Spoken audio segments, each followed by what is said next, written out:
जय श्री कृष्णा। प्रिय दर्शकों, भाई और बहनों, अस्ट्रो चर्चा में आपका स्वागत है। मेरा आपको सादर नमस्कार। इस वीडियो में हम चर्चा करेंगे जो सिंह लग्न के व्यक्ति अर्थात लियो एसेंडेंट है, उनका अप्रैल महीना कैसा गुजरेगा, एक संक्षिप्त पर चर्चा करेंगे।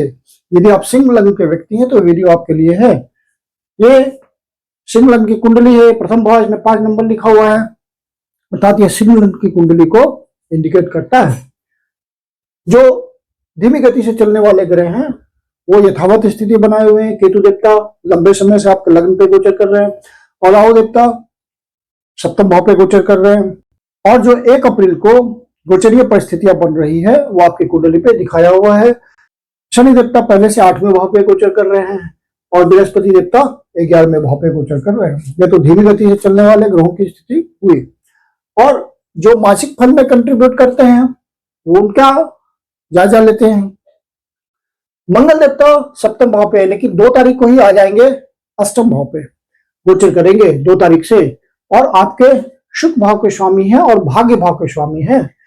तो अष्टम भाव पे मंगल देवता का होना यह इंडिकेट करता है कि यदि आपका अष्टम भाव से संबंधित काम धंधा है, प्रोफेशन है, तो आपको सफलता मिल सकती है, क्योंकि भाग्येश हैं ये और साथ में शुभ भाव के स्वामी हैं।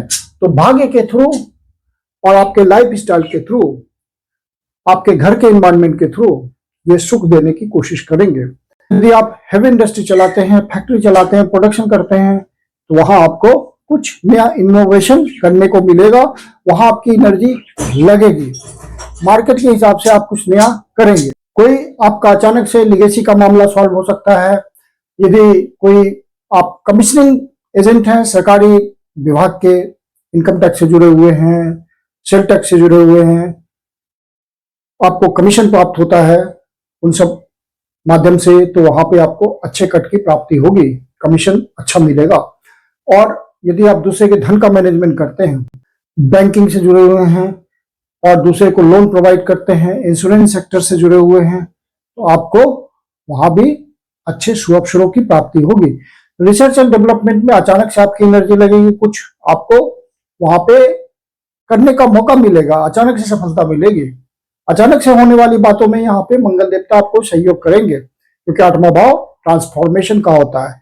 यदि आपके ओरिजिनल नेटल चार्ट के हिसाब से कोई नई नौकरी की संभावना होगी, या आप बेरोजगार हैं और नौकरी ढूंढ रहे हैं, तो अचानक से आपकी नौकरी भी लग सकती है, क्योंकि यह भी ट्रांसफॉर्मेशन का ही विषय होता है। भाग्य का आपको साथ मिलेगा, क्योंकि भाग्येश हैं ये। तो इस तरह से आपको मदद करेंगे मंगल देवता। क्योंकि लग्न लियो राशि है, तो आपको मंगल देवता मित्रवत सहयोग करेंगे। और फिर सूर्य देवता की स्थिति बेटर है, क्योंकि ये 14 तारीख से पहले पहले अष्टम भाव पे हैं और 14 तारीख को भाग्य भाव पे चले जाएंगे, तो उनकी स्थिति बेटर हो जाएगी। 14 तारीख से पहले पहले आपके लगने से अष्टम भाव पे गोचर कर रहे हैं, तो अचानक से आपका कोई काम भी बना सकते हैं। सरकारी महकमे से जुड़े हुए हैं तो अचानक से आपकी कोई पोस्टिंग वोस्टिंग भी हो सकती है, कोई फायदे वाला सौदा हो सकता है। बॉस आपको आइडेंटिफाई कर सकते हैं, सीनियर्स का आपको अनएक्सपेक्टेड सहयोग मिल सकता है, जूनियर्स का सपोर्ट मिल सकता है। तो यहाँ पे सूर्य देवता आपको मदद करेंगे अचानक से।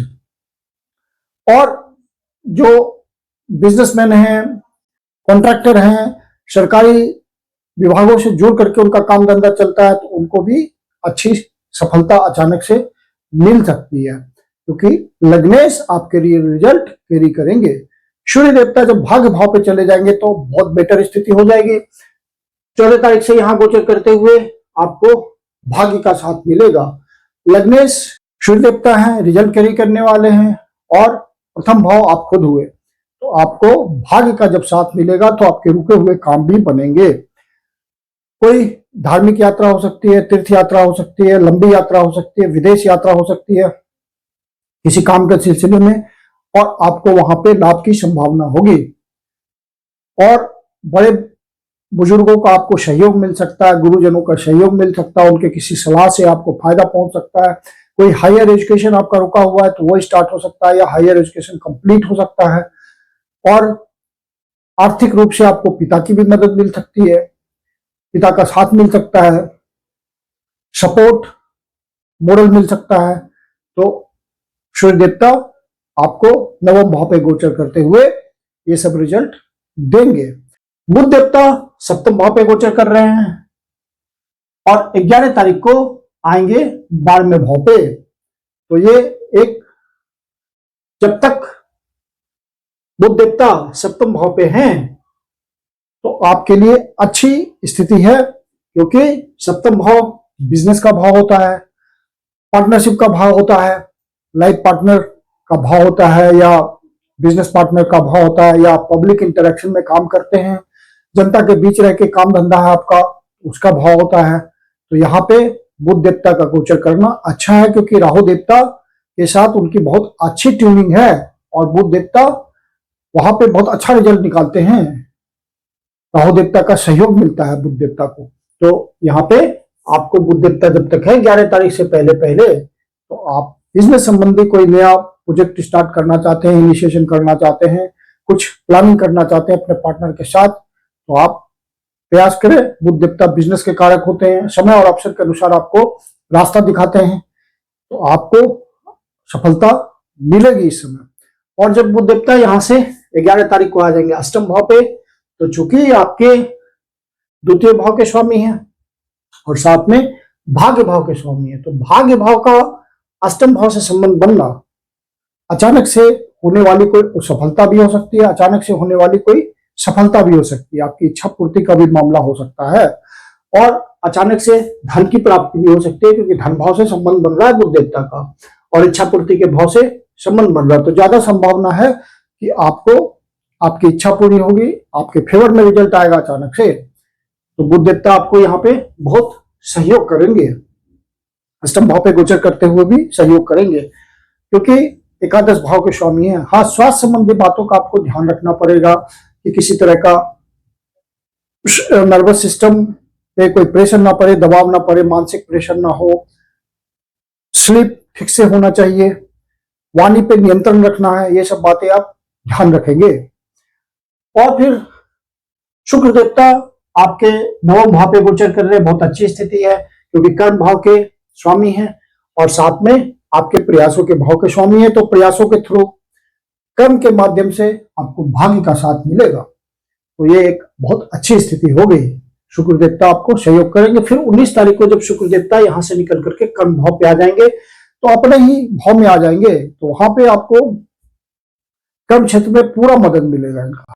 यदि आपकी कोई सीनियर जो बॉस है वो महिला है, तो उनका सपोर्ट भी आपको मिल सकता है, क्योंकि शुक्र देवता स्वराशि में गोचर करेंगे। किसी प्रकार से इंसेंटिव के थ्रू या कोई ओवर टाइम के थ्रू या किसी तरह के पोस्टिंग के थ्रू आपको अलग से धन की प्राप्ति हो सकती है।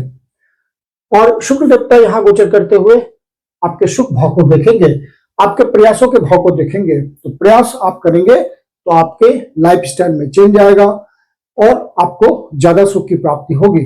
घर में अच्छा माहौल रहेगा, वातावरण रहेगा, आपको घर में समय बिताने का मन करेगा, और अपने लाइफ पार्टनर के साथ या माता के साथ या बच्चों के साथ, जो न्यूक्लियर फैमिली है आपकी, वहां आपको सुकून से समय बिताने के लिए शुक्र देवता मौका देंगे।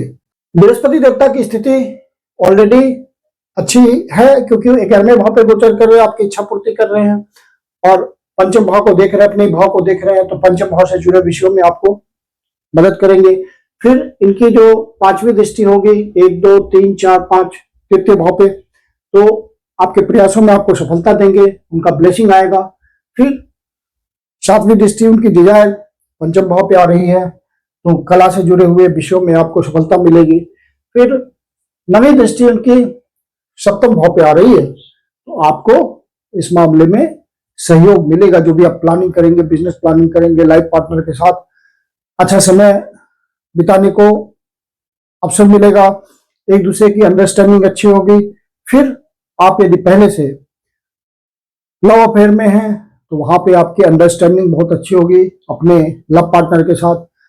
यदि आप शेयर बाजार के धंधे में हैं, तो वहां पे सोच समझ के निर्णय लेंगे तो आपको फायदा मिलेगा। तो कुल मिलाकर के स्थिति गोचर की बहुत अच्छी है, और चंद्र देवता जब छठे भाव, 8वें भाव, 12वें भाव पे गोचर करते हैं तो उस समय उन दिनों का हमें ध्यान रखना होता है।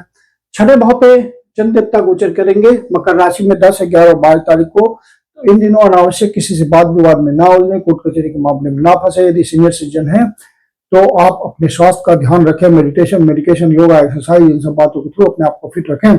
और जब चंद्र देवता 8वें भाव पे आते हैं मीन राशि में 15, 16 और 17 तारीख को, तो इन दिनों का विशेष रूप से ध्यान रखेंगे आप, क्योंकि शनि देवता वहां पहले से हैं।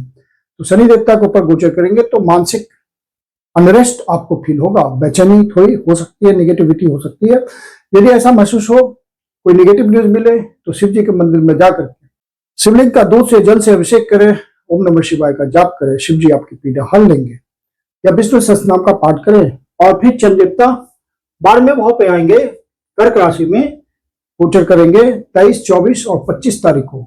इन दिनों आपका खर्चा बढ़ा हुआ हो सकता है, कंट्रोल रखना है बजट पे। और कोई बाहर की यात्रा भी हो सकती है, विदेश की यात्रा या देश के भीतर ही सुदूर प्रदेशों की यात्रा। यात्रा का पर्पस बिजनेस भी हो सकता है, पर्सनल एंजॉयमेंट भी होता है, फैमिली एंजॉयमेंट भी हो सकता है। और आध्यात्मिक उन्नति के लिए ये दिन अच्छे होंगे, अनुभूति होगी आपको यदि आप ट्राई कर रहे हैं इस दिशा में। तो मैं कुंदन शर्मा आप लोग का हार्दिक स्वागत करता हूं। यदि आपके जीवन की कोई समस्या है, ज्योतिष के माध्यम से आप समाधान चाहते हैं, तो पर्सनल कंसल्टेशन ले सकते हैं। मेरी अपनी कंसल्टेशन शुल्क होती है। कंसल्टेशन के लिए आप बुकिंग कर सकते हैं। बुकिंग के लिए व्हाट्सएप नंबर है 9212224958। धन्यवाद।